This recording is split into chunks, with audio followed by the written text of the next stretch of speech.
Hello. Uh, I just finished watching the Dinosaurs on Netflix, and I'm gonna just get it out of the way. This video is not scripted. I'm just recording this after watching it. Man, where to start? This is not gonna be a long, comprehensive video, considering the fact that, like, you know, I have to get my mind in order first. But I just want to start with the basic, and the basic is, okay. So we're just gonna start with the first thing is the series starts off with Morgan Freeman saying that, like, a story that's never been told before, and there's like clips from Life on Our Planet or the other series uh that wasn't the greatest. And so I was like, all right, so they're gonna just reuse certain scenes or something like that. That's fine. Yeah, maybe probably won't be as good. It's same models and all that. That's the first thing I thought of. And the story, it kind of gets you immersed really quickly. I don't know how to describe it. I kind of just really, really want to get to the end before I talk about the rest of the series. But the series kind of starts off, and it gets you hooked kind of immediately. I wasn't completely hooked. It wasn't. I only got hooked on like the second episode, I believe. But man, so we see the Rinkosaurs that all perish, and like we see the beginning of the dinosaurs, right? And like it's a humble beginning story, and that much is I really like. Uh, it's I think the part where I got really hooked was when it finally got to the part where the pterosaurs show up, and we see the I don't know what it's called. I already forgot the name. It's the Dilophosaur relative, like before Dilophosaurus itself, I think. Hunting some things, and then the end Triassic shit happens, and then all that happens. That hooks me. It was a great scene. It was a greatly done scene. Uh, that is just to lead up to the Jurassic. The Jurassic scenes I really loved, honestly. We don't see enough of the Jurassic in these paleo media. The Prehistoric Planet, I wish it went into the Jurassic. Uh, Life on Our Planet, I think hardly even touched it at all. This, man. I don't know, I really love the Jurassic scenes. The Allosaurus design, I know people are gonna be negative. I know people have been negative with the designs, going like, but it's it's not accurate. And look, I want to be a paleontologist, and I love my accuracy too. But at some point, I gotta like draw a line, right? Where like this series, well, as much as it wants to be accurate, and it is accurate in some parts, it is also not accurate in other parts. But this is not why I'm here. I'm not here to like poke and prod at things for not being accurate. There again, this show's not perfect, but it sells. Again, I really want to get to the scenes I want to talk about. But the scene that got me hooked, not hooked, the scene that got me immersed was the scene with the Dilophosaurus trying to hunt the crocodilians or crocodilomorphs in the swamp, and it hears this bellowing from far away. And okay, I watched this on base. It's more. I have more or less like a home theater, more or less. It's like surround sound, loud ass speakers from the television or whatever. So it was like surrounding. Yeah, I felt immersed. I'm like, ooh, that's actually kind of spooky. And then the Dilophosaurus design, I really fuck with it. But like I'm kind of like indifferent towards Dilophosaurus, but the following scene is what changed that, and it's when it starts bellowing when it meets the male and it starts bellowing and all those sounds and all that. I was like, oh my god, I get it with how much of people love Dilophosaurus. Like, it's a cool animal with a cool shape. I like its shape, and like the sounds that Dilophosaurus makes was cool. I kind of like felt like a homage to how like Jurassic Park's Dilophosaurus has these whooping sounds, but they made it more grandiose and like majestic and scary at the same time, and it was like really really well done. I really liked it. He gets rejected, and I felt bad. I'm like, oh my boy. At first I thought the Dilophosaurus would be attacked by the other one, but then it kind of swaps to a like mating part, which I mean, this is my current thoughts. It might change in the future, but it was well done. I liked it. There are other scenes I want to talk about. The Hesperornis scene I really liked. The Spinosaurus scene I really liked. Um, my brain's being. I want to talk about that last part because I actually cried. I cried at the ending. Man, okay, I really. I'll talk about the ending first, and if there's stuff I remember, I'll go back. The ending. So the asteroid is on its way, and I'm like, yeah, I know how this is gonna going. It's sad. But we'll go through it. And it's the sheer scale. I mean, I'm probably it's not. I'm pretty sure it's probably been done better in the past.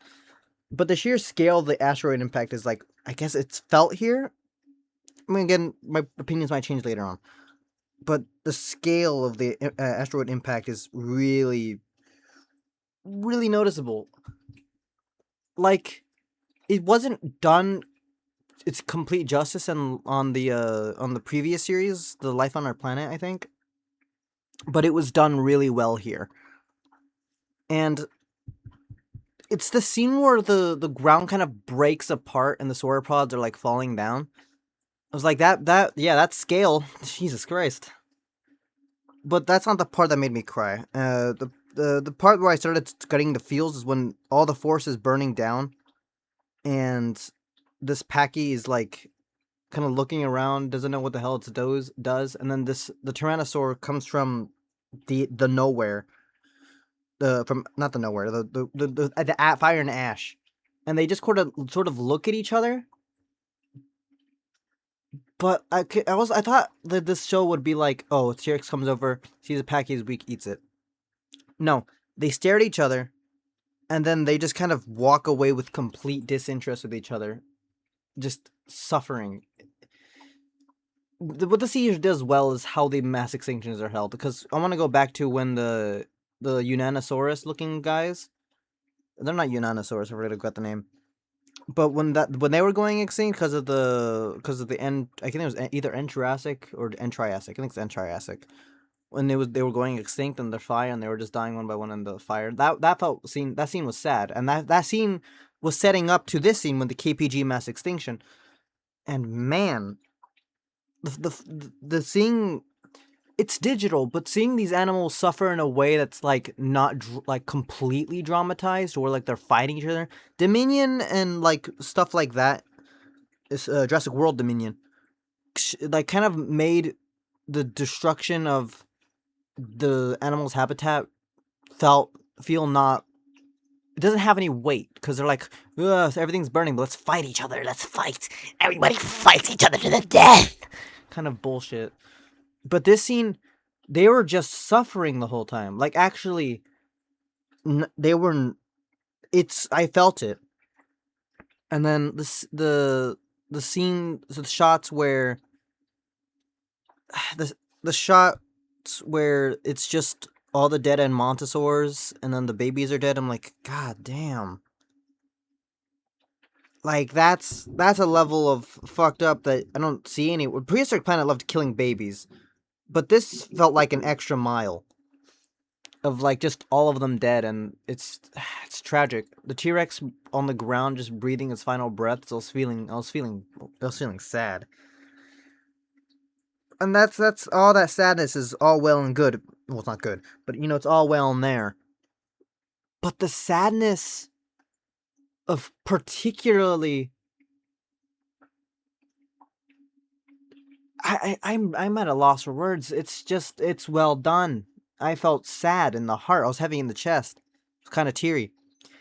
But then it does something that most documentaries kind of like mention, and then they end. Like series like, oh, dinosaurs are not all dead. Birds. Look at birds. And then it ends. But the way they did it in this shot, where they don't directly show a bird ancestor, they just show like it kind of walking around, it hatches and then it kind of walks around the wasteland of the aftermath, and then it starts showing shots of all birds. The music, Morgan Freeman's voice, that I might get emotional already. That's just I love birds. For the longest time I've loved birds. I have a bird. And I love dinosaurs. And then when you mix these two things together in a way that feels seamless, I'm like, look, I can't describe to you what it feels like to me. And I'm sure you probably already understand. Like, yeah, I completely understand. When I go to places like Royal Tyrrell Museum or, the Dino Treks in California, when I see these tracks, most people kind of walk by them. Oh, look, dinosaur tracks. They made these, and then they go along with theirs.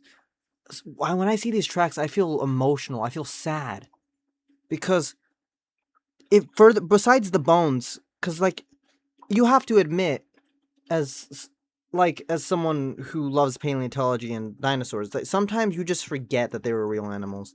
So when you see direct evidence of real animals, it's further when I see the further proof and just the fact that they were alive and existed far beyond my time. Because you have to admit that, you have to admit that as with someone who loves paleontology, that when you see dinosaurs and all that, on all these creatures and animals, there's a part of you that doesn't entirely take into account that they were real, because we humans have no concept of their existence, like in a living existence. And before you say, but we see tracks and all the time. Yeah. That's concepts. But we don't actually have a grasp of concept of what it was like when they were alive. We don't have a complete grasp on that because we haven't experienced that. But it's when I see these tracks and these markers of just day-to-day existence in life, I'm like, it touches a part of my soul that makes me just realize the absolute scale of their existence and how it was cut short. I've cried when I went to Royal Tyrrell, because just they were alive just like us, and they were silenced real quickly. And so when the scene when they show all these birds and then they're saying it's plain sight, it's just, yeah, dinosaurs sure are alive, and I really fucking love birds. It's it's poetry is what it is. It's great, and I don't know how to end this. I don't know where to go from here because I got cut off, and so maybe I'll continue this part two or some shit like that. But I curse way too much. I'm sorry. This man, is this series perfect? No, it has flaws. It has scientific inaccuracies. But man, did it leave an impact on me personally? And I know people are like, stop glazing, or that some people like to be negative, and there's an entire conversation I want to have on the negativity in modern cinema and modern media to begin with, games, shows, movies, etc. The bar is being set lower for negativity, or is it higher? I don't know. All I know is people are just being more negative, and I get it. Being negative is easy. But sometimes it's alright to just sit back and enjoy things, flaws and all. Obviously, this isn't to say I'm gonna go back to movies like Dominion or Fallen Kingdom or even stuff like the Star Wars prequels and go this is actually good, despite its flaws. I like it now. No, those movies have flaws, and you're entitled to dislike them, and you're entitled to dislike this show. And yeah, there are flaws in this show, and maybe it's just my dinosaur bias. And then again, my dinosaur bias didn't save my disdain for the most recent Jurassic World series. I'm not a lyricist or whatever. I can't describe how I feel about the negativity in cinema, but sometimes look, it's all right. It's all right to like things if it's not good. Nobody's forcing you to dislike with the rest of the group. Is it a perfect series? No. But did I enjoy it? Yes. I sat back and I enjoyed it. I pushed whatever negative criticisms I had aside, and I just decided that I wanted to enjoy it. I didn't force myself to enjoy it. I didn't think too much about whether or not I'd hate it. I just sat down, watched, and I enjoyed the whole thing. Maybe my opinions will change it in the future. That's fine. But man, I liked it. I just liked it. It's yeah, not perfect, but man, is it is you already heard it. You're tired of me repeating the same phrases. I just like it. Maybe I'll do a whole video on shows and movies and media that are not good, but that have potential.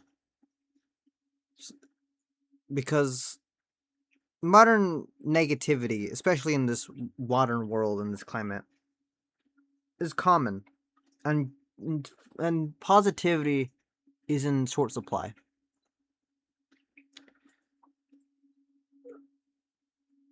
And all it takes to end that is to just stop being negative. Sure, negative is easy. Being positive is harder. But to be positive, I don't know. I'm bad at recording stuff, especially off script. So I'll end it there. I'll maybe make a part 2. Uh, thank you for sticking around. Have a good one.